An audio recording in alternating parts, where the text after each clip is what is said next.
اللهم صل على محمد وآل محمد. اعوذ باللہ من الشیطان الرجیم. بسم اللہ الرحمن الرحیم.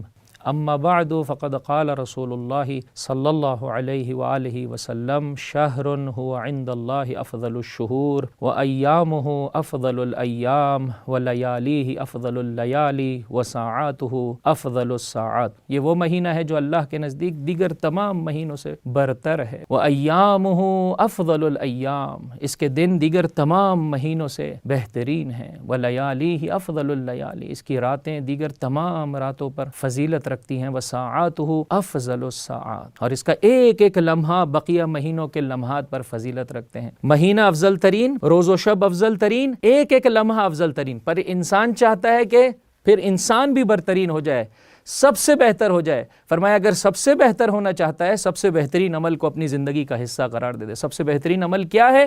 اسی خطبے میں جب مولا کائنات نے سوال کیا حضرت سے، آقا بتا دیجئے اس مہینے کا افضل ترین عمل کیا ہے؟ فرمایا الورع عن محارم اللہ، اللہ کی معصیت سے اپنے آپ کو بچانا اس مہینے کا سب سے بہترین عمل ہے. انسان واجبات کے علاوہ مستحبات کی جانب اس مہینے میں رغبت اختیار کرتا ہے. فرمایا بہت اچھی بات ہے کہ انسان مستحبات کی جانب قدم آگے بڑھائے، لیکن یاد رکھے انسان گناہ تیری زندگی میں نہیں آنا چاہیے. کوشش کریں کہ اس مہینے میں آنکھ گناہ نہ کرے، کانوں سے گناہ سرزد نہ ہو، زباں سے گناہ سرزد نہ ہونے پائے، دیگر اعضاء و جوارح سے گناہ سرزد نہ ہونے پائے. فرمایا افضل ترین عمل انسان کا اپنے آپ کو گناہ سے بچانا ہے. جب اس افضل ترین عمل کو بجا لائے گا تو جس طرح سے یہ مہینہ سب سے برترین ہے، جس طرح سے اس کے روز و شب اور لمحات سب سے برترین ہے، انسان بھی برترین ہوتا چلا جائے گا.